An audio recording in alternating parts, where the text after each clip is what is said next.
Bonjour à tous. Cette vidéo, je vous la propose pour vous parler de mon expérience à propos du syndrome de la peau rouge. Cette problématique est extrêmement mal vécue chez les patients et atteint souvent des patients qui sont porteurs d'un eczéma sévère. Alors moi, je suis le docteur Chavigny, je suis dermatologue, je suis aussi allergologue et je suis un des responsables de la consultation d'eczéma sévère à l'hôpital de Nantes depuis 1994. J'ai participé à la création de la première école de l'atopie, donc de l'eczéma à l'hôpital de Nantes en 1999 et j'anime des groupes de patients atteints d'eczéma depuis plus de 20 ans. Avec évidemment des ateliers sur la maladie, mais aussi sur la gestion des émotions, sur l'estime de soi et sur le mode de vie.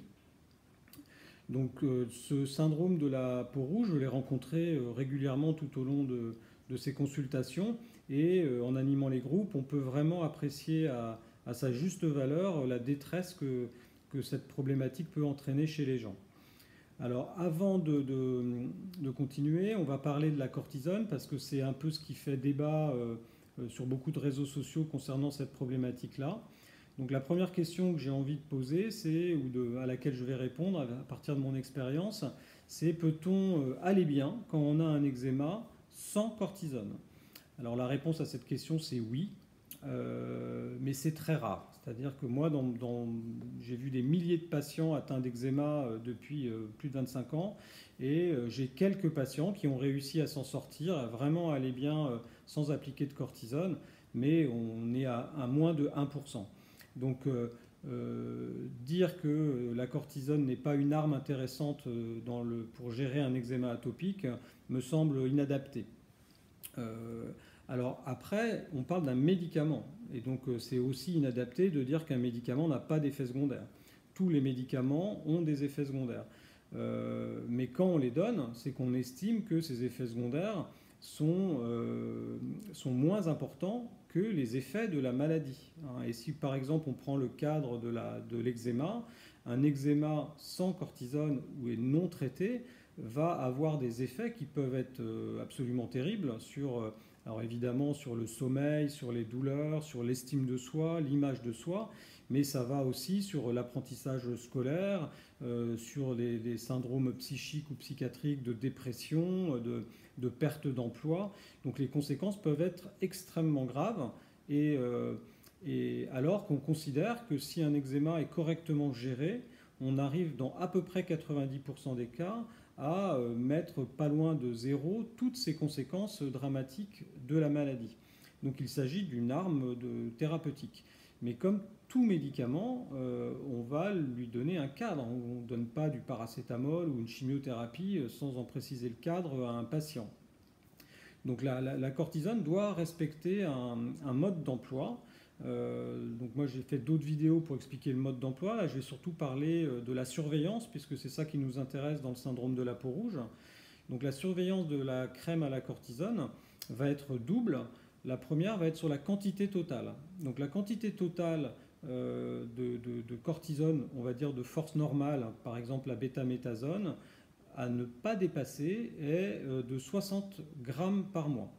Ça fait 2 tubes, les tubes font en général 30 grammes. Et à moins de 60 grammes par mois, on considère que la dose qui va passer à travers la peau et donc se retrouver dans l'organisme, dans le corps, est minime et donc ne posera pas de problème sur le long terme. Et quand je dis long terme, je parle de 20, 30, 40 ans. Donc ça, c'est le premier élément. Le deuxième élément, ça va être sur la fréquence, c'est-à-dire à combien de fois par semaine vous allez mettre au même endroit la crème à la cortisone. Moi j'appelle ça le pilonnage, parce qu'on comprend bien que si vous traitez 5 fois par semaine une zone, bah, vous n'êtes pas obligé de mettre 60 grammes pour être toxique, vous allez pouvoir abîmer cette zone, non pas parce que vous en mettez trop, mais parce que vous en mettez trop souvent. Donc ça va être les règles qu'on va essayer d'appliquer et qu'on arrive à appliquer le plus souvent. Donc si vous êtes dans les clous, c'est-à-dire qu'avec une dose inférieure à 60 grammes, avec une fréquence alors qui varie en fonction de l'endroit, c'est sûr que la fréquence autorisée sur un talon n'est pas celle autorisée sur une paupière. Alors pour parler du syndrome de la peau rouge, on parle principalement du visage.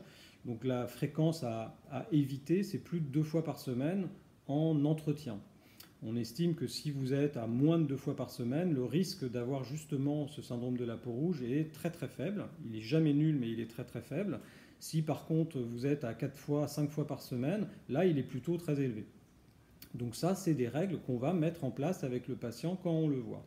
Et ce qui est extrêmement important à comprendre, c'est qu'on a des alternatives. C'est-à-dire que si le patient a besoin de mettre de la cortisone sur son visage 4 fois par semaine, on ne va pas le laisser comme ça, mais on ne va pas non plus le laisser avec de l'eczéma. C'est-à-dire qu'on a des alternatives pour les gens qui ont besoin de plus de 60 grammes par semaine. On a des traitements qu'on appelle systémiques, c'est-à-dire qu'on va avaler en comprimé. On en a des en piqûres aussi qui vont traiter l'eczéma par l'intérieur et donc qui vont éviter comme ça d'avoir des doses trop importantes de cortisone. Et on va aussi avoir un produit en local, en pommade, qui s'appelle le tacrolimus et qu'on va pouvoir mettre pour les patients qui ont une fréquence trop élevée, notamment sur le visage. Et ça va permettre de diminuer, voire de ne plus avoir recours à la cortisone pour traiter cette inflammation, c'est-à-dire cet eczéma du visage. Donc c'est extrêmement important de comprendre ça, c'est-à-dire qu'on a un cadre qu'on respecte, et si le patient n'arrive pas à aller bien en restant dans ce cadre-là, on va pouvoir lui proposer des alternatives.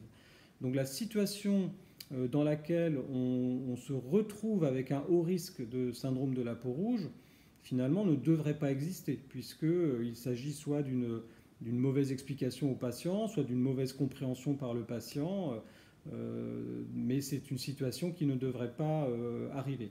Et alors, elle peut arriver néanmoins avec des petites doses, parce qu'on ne réagit pas tous pareil, mais de la même façon, on peut prendre l'exemple d'un patient qui, en mettant 2 fois par semaine, n'a plus d'eczéma, mais a cette peau qui devient rouge et réactive, eh bien, on va pouvoir lui proposer justement ces alternatives à la crème cortisonnée.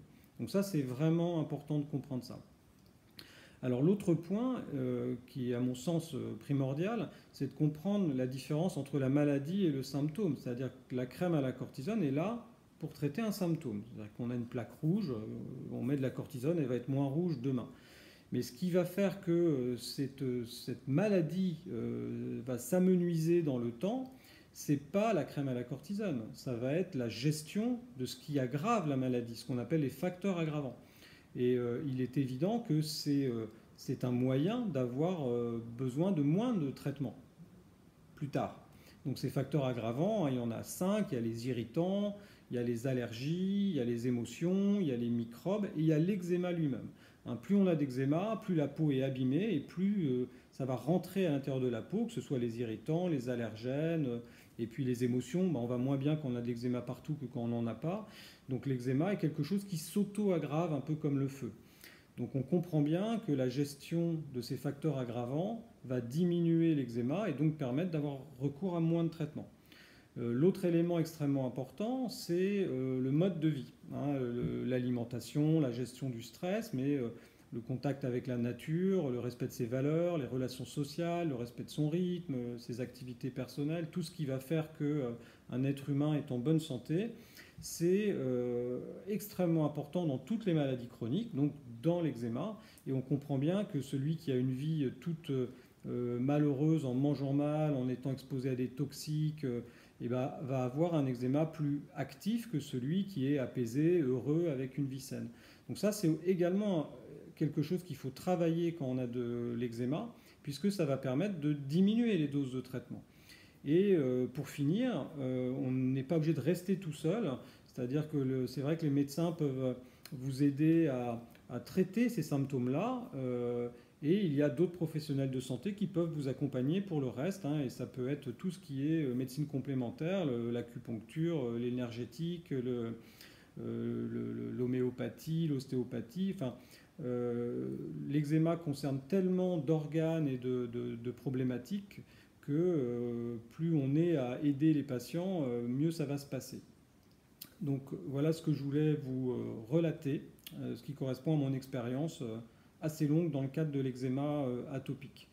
Donc retenir que le syndrome de la peau rouge est une maladie parfaitement réelle, parfaitement connu dans le cadre de l'eczéma, particulièrement sévère, qui correspond souvent à un traitement mal compris, donc souvent mal expliqué, qui peut être traité. Et un traitement du syndrome de la peau rouge ne veut pas dire qu'il faut rester avec un eczéma sévère. Il y a des alternatives. Voilà, je vous remercie et j'espère que cette vidéo vous éclairera.